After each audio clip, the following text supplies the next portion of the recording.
VRF और VRV बड़े जगह के टेम्परेचर को मेंटेन करने के लिए यूज़ किया जाता है।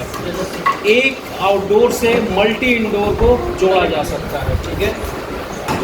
एप्लीकेशन ऑफ VRV कहाँ यूज़ होता है? होटल्स, हॉस्पिटल्स, शोरूम वगैरह। एग्जैक्टली। टाइप्स ऑफ VRV कितने टाइप का होता है? 2 टाइप का, एक 2 पाइप सिस्टम और एक 3 पाइप सिस्टम। 2 पाइप सिस्टम का डेफिनेशन है कि all the cooling from all the indoor at the same time, heating from all the indoor at the same time. सारे इंडोर से या तो एक टाइम में कूलिंग होगा या फिर एक टाइम में हीटिंग होगा। 3 पाइप सिस्टम कह रहा है कि simultaneously cooling and heating by partial indoor, मतलब कुछ इंडोर से एक ही साथ हीटिंग भी कर सकते हैं, कुछ इंडोर से एक साथ कूलिंग नहीं कर सकते हैं। यहाँ मैंने लिखा है multiple indoor can be connected from one outdoor. Multiple indoor जोड़ा जा सकता है एक सिंगल आउटडोर से। इसकी जो कैपेसिटी हम लोग कंसीडर करते हैं वो HP में करते हैं, ठीक है, हॉर्स पावर HP में। नॉर्मली 1 टन में होता है 4.7 HP, लेकिन VRF के केस में ये आधा हो जाता है, 2 पॉइंट कुछ HP ही VRF के केस में 1 टन के बराबर कंसीडर किया जाता है, ठीक है। यहाँ लिखा है मैंने इंडोर में भी तीनों स्प्लिट का टाइप इंडोर हो सकता है। Wall mounting, selling suspended cassettes, mini ductable, mini AHU, ये VRF के इंडोर होते हैं। एंड यहाँ लास्ट मैंने लिखा है कंपोनेंट ऑफ VRV का कंपोनेंट। VRV में लगने वाले कौन कौन से कंपोनेंट है वो? स्क्रॉल कंप्रेसर, 4-वे वॉल्व जिससे हीटिंग और कूलिंग होगा, 4-वे वॉल्व को रिवर्स वॉल्व भी बोलते हैं। फिर मैंने लिखा है all the required refrigeration additional component, मतलब HP, LP, accumulator, dryer, solenoid valve, hot gas bypass, ये सब आ जाएगा एडिशनल कंपोनेंट में। PCB इंडोर आउटडोर हर जगह मिलेगा आपको।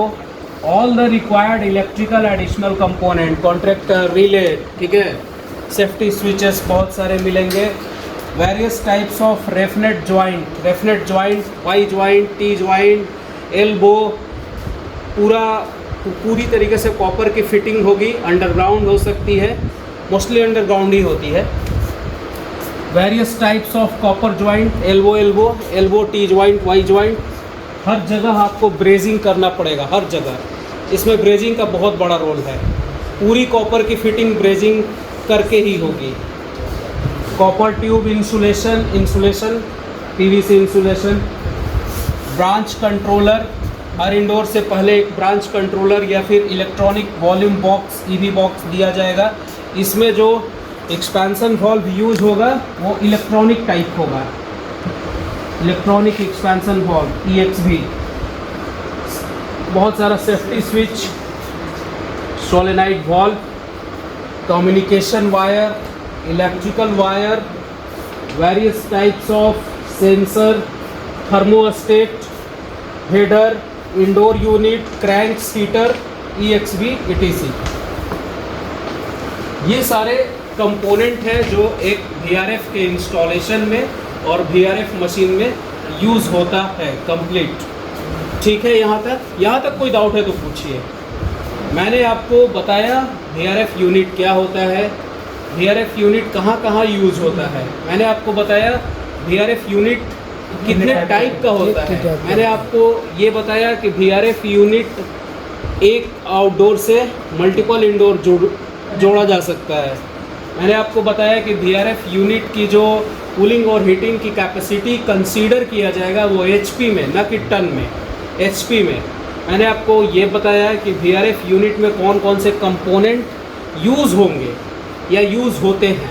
फिर लास्ट में मैंने यहाँ लिखा है वर्किंग फंक्शन, यहाँ ध्यान देना, वर्किंग फंक्शन, और ब्रैकेट में मैंने लिखा है copper fitting installation of VRF unit, ठीक है। वो अभी मैं आपको बताऊंगा इसके बाद।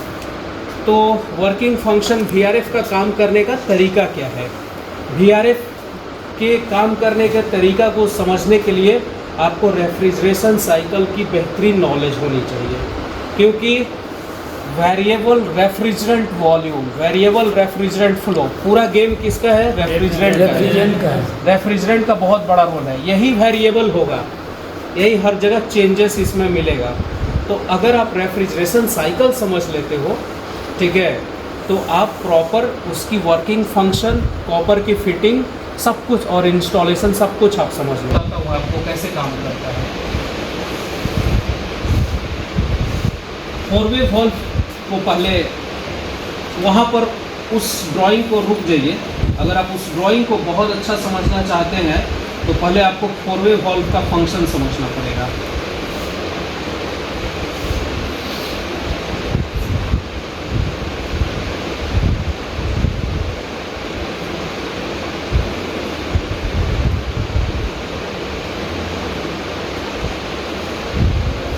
पहले आपको 4-वे वॉल्व का फंक्शन समझना पड़ेगा।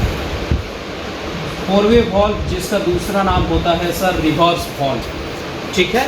हीटिंग और कूलिंग दो को ऑपरेट करने के लिए ये बनाया जाता है। ये लाइन एकदम ध्यान से और दिमाग लगाकर समझना, ये लाइन आ रहा है फ्रॉम कॉम्प्रेसर, मतलब कॉम्प्रेसर से आ रहा है, ओके।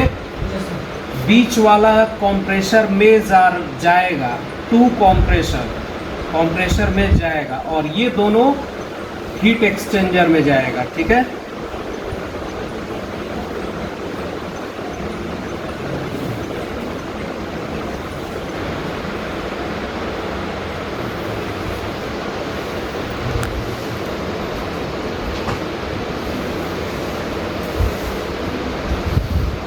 ये है TXV, थर्मोस्टेटिक एक्सपांशन वाल्व। ये ड्राइंग दिख रहा है ना? Yes sir. सो कॉम्प्रेसर से, और यहाँ पर रहेगा एक छोटा सा, बिल्कुल मार्केट में खरीदने जाओगे तो यही चीज़ तुमको मिलेगा। ये है इलेक्ट्रोमैग्नेटिक कॉइल, हम सिर्फ कॉइल लिख देते हैं, ठीक है। और यहाँ पर एक आर्मेचर होगा जो दोनों को एक दूसरे के साथ कनेक्ट करेगा, और ये आर्मेचर मूवेबल रहता है, मूव करते रहता है, ठीक है। अब ध्यान से समझिएगा, अब मशीन को चलाना है कूलिंग मोड में, ओके। सिर्फ मैं आपको अभी क्या बता रहा हूँ, 4-वे वॉल्व, मशीन को चलाना है कूलिंग मोड में। निकलेगा गैस, ये आ रहा है फ्रॉम कंप्रेसर से, तो रेफ्रिजरेंट किस फॉर्म में होगा? Obviously high pressure high temperature vapour refrigerant होगा ना? Yes sir. कम, और यहाँ से अब मेरा एकदम थोड़ा सा इसको ना पर्सपेक्टिव तरीके से समझो। ये है high pressure high temperature vapour refrigerant. ये इस लाइन से रेड वाला देखते जाओ, होते हुए कहाँ आ गया?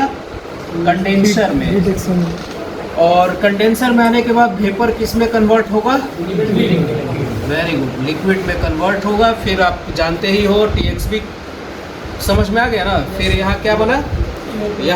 यहाँ लिक्विड इंटर करेगा तो किस में कन्वर्ट होगा? वेपर में। और ये वेपर जो है, ठीक है, जब कूलिंग में चलेगा तो ये ब्लैक वाला यहाँ से हट के ये यहाँ रहेगा, ओके। मैं दो पेन यूज़ कर रहा हूँ, आप इजीली समझेंगे। ये दोनों एक साथ जुड़ा हुआ रहेगा, ये ऐसे रहेगा, ठीक है, ये ऐसे रहेगा, ओके। तो वेपर यहाँ से आ रहा है और वापस कहाँ चला गया? बीच लाइन से कहाँ गया? तो ये लाइन सक्शन लाइन का रोल पूरा कर रहा है, ठीक है ना? समझ में आया? अब सपोज कीजिए हीटिंग मोड में चलाना है। इधर भाई, इधर ध्यान, इधर डिस्कशन बाद में, ध्यान यहाँ दोगे समझ जाओगे। अब आपको किस में चलाना है? हीटिंग मोड में। तो high pressure high temperature vapour आया, ठीक है। अब हीटिंग मोड में जब चलाओगे तो ये यहाँ से हट के, ये यहाँ से हट के कहाँ शिफ्ट हो जाएगा? यहाँ शिफ्ट हो जाएगा, ठीक है, यहाँ शिफ्ट हो गया। High pressure high temperature vapour. अब वो रेफ्रिजरेंट जो वेपर है वो इधर ना जाकर, कंडेंसर में ना जाकर, हम इसका नाम भी नॉमिनेट कर देते हैं। ये हमने कंडेंसर नाम रखा है और ये अपन इवोपरेटर नाम रखा है, ठीक है। तो high pressure high temperature vapour direct गर्म वेपर कहाँ आएगा? इवोपरेटर में आ गया। High pressure high temperature vapour कहाँ आया? इवोपरेटर में। इवोपरेटर में यहाँ वेपर इंटर करेगा, किसमें कन्वर्जन शुरू होगा? लिक्विड में। क्यों? क्योंकि वेपर गर्म है और रूम टेम्परेचर क्या है? ठंडा है।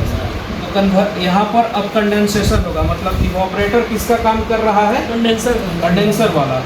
वेपर लिक्विड में कन्वर्ट हो गया। फिर वही अब ये देख ही रहे हो, इस एक्सपेंशन को लिक्विड क्रॉस करेगा, ठीक है, और क्रॉस करने के बाद यहाँ पर टेम्परेचर और प्रेशर दोनों लॉस हुआ। अब वो इंटर किया, लिक्विड कहाँ इंटर किया? कंडेंसर में, मतलब इवोपरेटर में। कंडेंसर अब यहाँ पर इवोपरेटर वाला फॉर्म में आ गया है। लिक्विड इंटर किया, वो किसमें कन्वर्ट होगा? वेपर में होगा ना।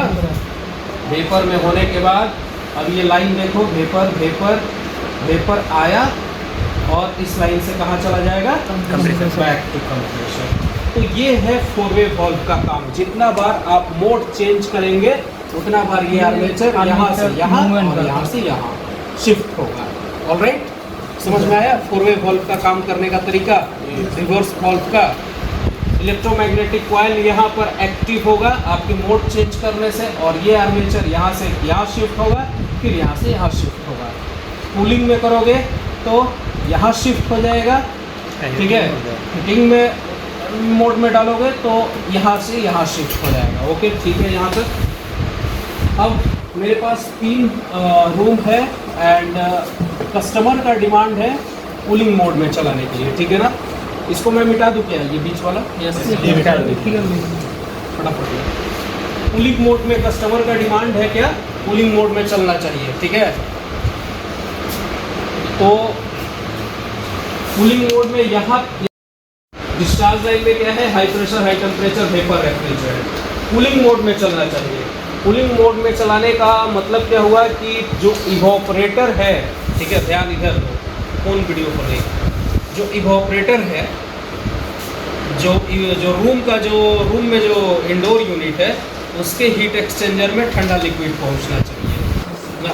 तो उसके लिए कंडेंसेशन जरूरी है। तो ये रिवर्स वाल्व 2 में से पास होते हुए आउटडोर के हीट एक्सचेंजर में पहुंचेगा। क्या पहुंचेगा? वेपर। और कन्वर्ट किस में होगा? लिक्विड में। ठीक है, लिक्विड में कन्वर्ट हो रहा है। बाकी सारी चीज़ों पर ध्यान मत दीजिएगा, सिर्फ ये पहला रूम और कूलिंग मोड लिक्विड। कंडेंसर के बाद ये कौन सा लाइन शुरू हो गया? Liquid line. और इसमें रेफ्रिजरेंट किस में है? Medium pressure high temperature medium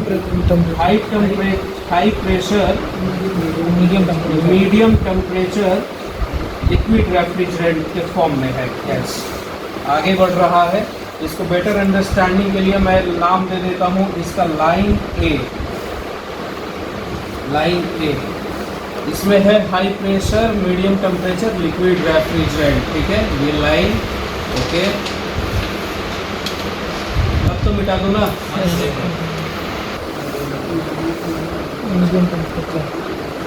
medium temperature liquid refrigerant, ठीक है। ये मेन पाइप हो गया, ठीक है। इसकी जो डायमीटर होगी 5/8, मतलब वो ज़्यादा होगा, ऐसे समझो। पहला इंडोर, यहाँ से ब्रांच, यहाँ से ब्रेजिंग करके वाई जॉइंट लगाकर, ठीक है, ब्रांच निकालना होगा। डक्ट वाला कॉन्सेप्ट ही है। और हर रूम से पहले एक ईवी ब्रांच कंट्रोलर लगता है, ठीक है, जिसको ईवी किट भी बोलते हैं, इसका नाम होता है।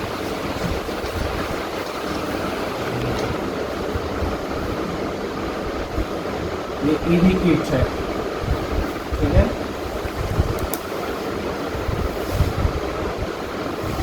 अब कूलिंग मोड में चलाना है, ठीक है। नहीं समझ में आया, पूछना है क्या है। यहाँ पर EXV है, इलेक्ट्रॉनिक एक्सपेंशन वाल्व। ये जो यहाँ पर जो रेफ्रिजरेंट है वो कौन सा रेफ्रिजरेंट है? Medium pressure high pressure medium temperature liquid refrigerant. लेकिन जब ये इसमें इंटर किया इस ब्रांच कंट्रोलर में, ठीक है, ब्रांच कंट्रोलर, ठीक है, इंटर किया तो किस में अब कन्वर्ट हो गया? लो प्रेशर लो टेम्परेचर में।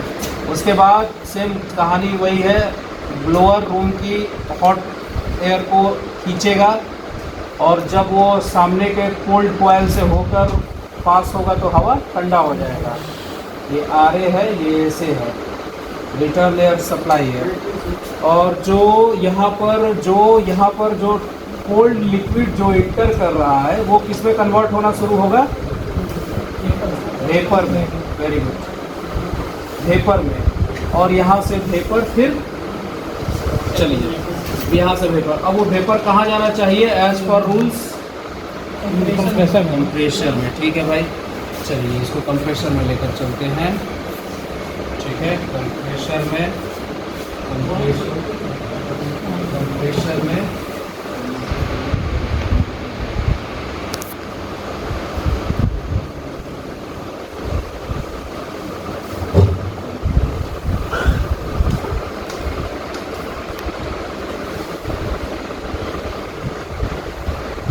चला गया कंप्रेसर में। ठीक है, इसको अंडरस्टैंडिंग के लिए मैंने नाम दे दिया इसका लाइन बी, मान लेते हैं लाइन बी। इसमें क्या है? Low pressure low temperature vapour refrigerant. मतलब ये कौन सा लाइन कहलाएगा? Suction line. ठीक है, बात मत करो। ठीक है, ये सक्शन लाइन हो गया। इसमें भी बहुत सारा एडिशनल कंपोनेंट लगेगा, जैसे एक्यूमुलेटर, LPS वगैरह वगैरह, सोलेनाइड हो गया। तो कूलिंग मोड यहाँ पर क्या हो गया? पूरा हो गया। हुआ ना? कंप्रेसर से निकल रहा है, रिवर्स वाल्व सेकंड से होते हुए, दिख रहा है ना? दिख रहा है कि नहीं?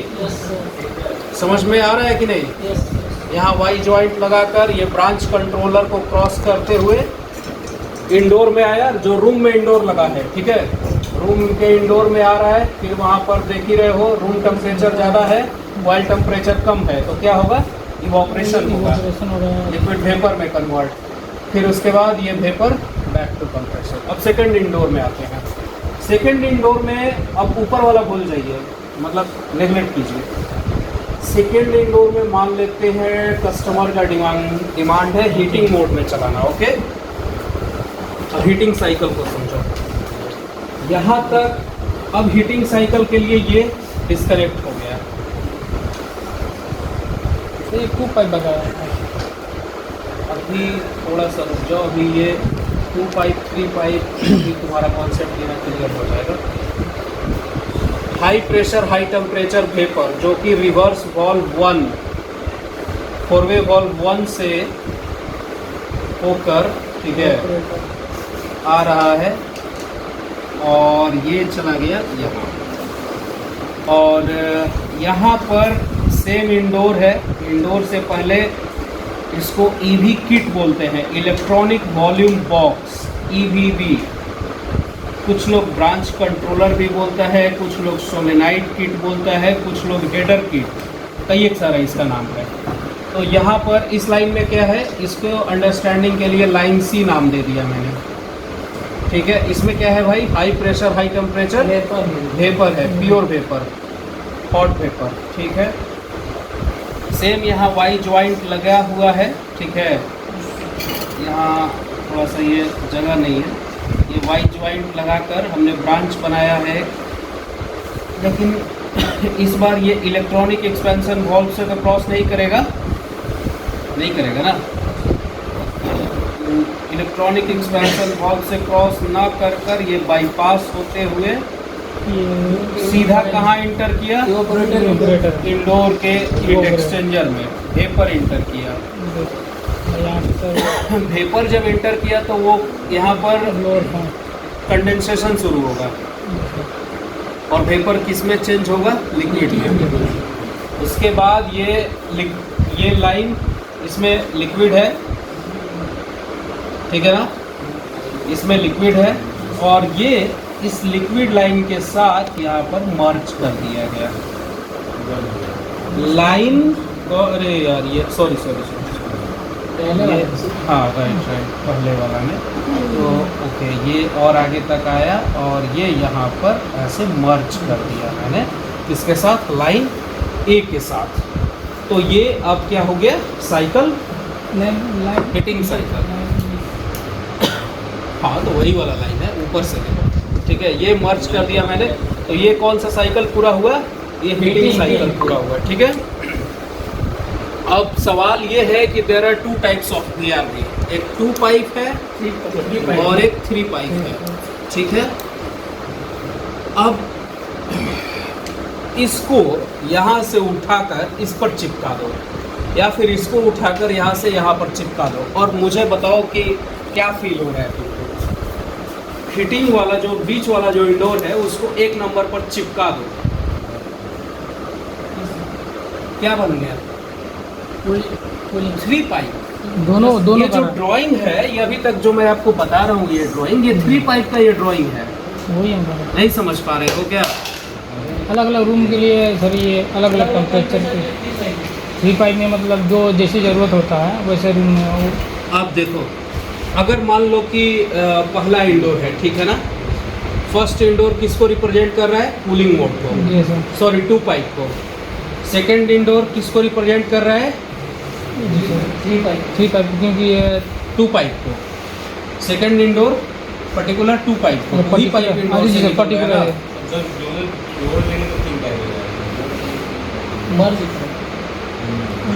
अब आप, अच्छा ठीक है, आपको यहाँ अंडरस्टैंडिंग आ जाएगा। अब जो तीसरा इंडोर इसलिए मैं बना रखा हूँ, अब इस कमरे में, ठीक है, रूम 1 में कोई डेलीगेट्स आता है, रूम 1 में कोई डेलीगेट्स आता है और वो कह रहा है कि कूलिंग मोड में मशीन को चलाओ। तो कूलिंग मोड में चलने के लिए जो लाइन ए है, ये वाला लाइन, ठीक है, ये वाला जो लाइन है, ये जो लाइन है, और यहाँ पर इलेक्ट्रॉनिक वॉल्यूम बॉक्स इसमें लगा हुआ है, जिसमें कूलिंग चाहिए उसमें सर इलेक्ट्रॉनिक वॉल्व। नहीं, ये ब्रांच कंट्रोलर है ये, ठीक है। तो यहाँ से इसको देखना जरा और समझने की कोशिश करना। ये थोड़ा सा ऊपर बना देता हूँ।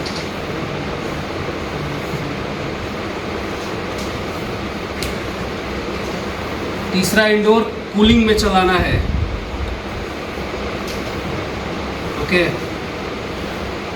इसमें क्या है? इसमें इस लाइन में, लाइन ए में क्या है? हाई प्रेशर वेपर फॉर्म में लिक्विड लाइन है ये, लिक्विड लाइन, लिक्विड आया, वो एक्सपेंशन वाल्व से क्या होगा? बाईपास क्रॉस करेगा ना, कूलिंग में चलाना है ना, कूलिंग में क्रॉस करेगा, ठीक है, क्रॉस करेगा। ये लाइन आकर ये वाला लाइन स्टक कर गया, यहाँ लिक्विड इंटर हुआ, वेपर में कन्वर्ट हो गया। ये वेपर वाला लाइन कौन सा है? ये वाला लाइन है, ठीक है ना, ये वेपर, ये लाइन ऐसे है, ठीक है। कूलिंग साइकिल पूरा हो गया। अब जस्ट 1 घंटा के बाद इसी रूम में कोई डेलीगेट्स आता है और वो कहता है कि हीटिंग मोड में चलाओ। आफ्टर 1 आवर, 1 घंटा बाद कोई डेलीगेट्स आकर, अब ये है हाई प्रेशर हाई टेम्परेचर वाला लाइन, सेकंड, ठीक है। लाइन सी जिसको नाम दिया गया, लाइन चेंज हो जाएगा ये, ठीक है। बाईपास। जैसे ही हीटिंग मोड में डालोगे, ये वाला यहाँ से, ये वाला इससे हटकर इसके साथ स्टक कर गया, ठीक है। अब क्या इंटर किया? वेपर, और किस में कन्वर्ट होगा? Liquid line. और ये लाइन जो है, फिर यहाँ से ये वाला जो लाइन है, ये लिक्विड लाइन में जाकर वर्ज हो गया है। फिर वही कूलिंग मोड में चलेगा, तो ये हट गया यहाँ, और ये अटैच होगा यहाँ, और फिर उसके बाद ये अटैच होगा इसके साथ, ठीक है, कूलिंग मोड के लिए। दिख रहा है ना, यहाँ गैप दिख रहा है ना आप लोग को। हीटिंग मोड में जैसे ही डालोगे, ये